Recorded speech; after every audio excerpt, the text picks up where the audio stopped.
Humanity now occupies a landscape of staggering abundance. We have engineered our modern environment so that every desire, ranging from high-calorie food to instant shopping, can be met with zero physical effort. The centerpiece of this frictionless world fits in your pocket. The smartphone acts as a modern-day hypodermic needle, delivering a 24/7 drip of digital dopamine to a wired generation. Yet this ease has created a strange paradox. The wealthiest countries on Earth are currently reporting the highest levels of anxiety and depression. We are living in a world designed to be free of struggle, but we find ourselves in more emotional pain than ever. You can see our flight from discomfort in the way we raise children. Modern parenting and education often over-sanitize childhood, attempting to insulate kids from any form of emotional friction or schoolyard adversity. The medical establishment has mirrored this shift. In the 19th century, doctors believed a moderate degree of pain was necessary for healing. Today, any form of pain is considered a medical failure, leading to the mass prescription of feel-good pills. The result is an entire generation accustomed to self-medicating. We use uppers to focus, downers to sleep, and digital distractions to drown out a few seconds of boredom or anxiety. By treating every minor discomfort as a disease to be eradicated, we are unknowingly setting a biological trap for ourselves. To understand how that trap works, we have to look at dopamine. It functions as a universal currency for wanting and motivation, the neurochemical fuel that drives us to seek out rewards. This diagram highlights the brain's reward pathway. To measure the addictive potential of any experience, scientists look at exactly how much dopamine is released in this specific circuit. This chart shows the dopamine output of various behaviors.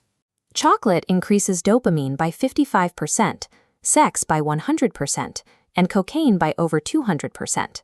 But look at the bottom. Amphetamine, found in street drugs and ADHD medications, triggers a 1,000% increase. Our brains evolved for an environment of scarcity, where rewards were rare and hard-won.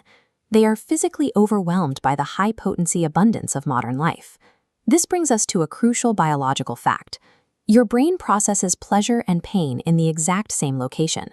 Imagine a balance scale inside your head. When you consume something rewarding, like sugar or social media, dopamine is released, and the scale tips to the side of pleasure.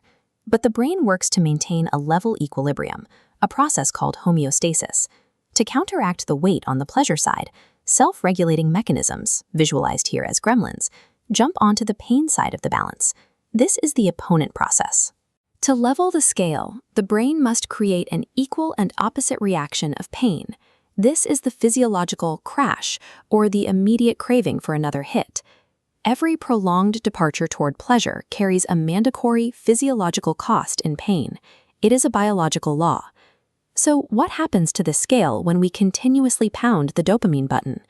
What happens to the balance of a person who spends their life binge-watching, doom-scrolling, or chain-reading ebooks?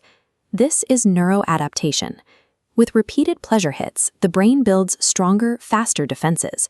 The gremlins become a permanent army, forcing the scale deep into the pain side, even when you aren't consuming anything. We reach a state where the pleasure is gone, but the pain remains.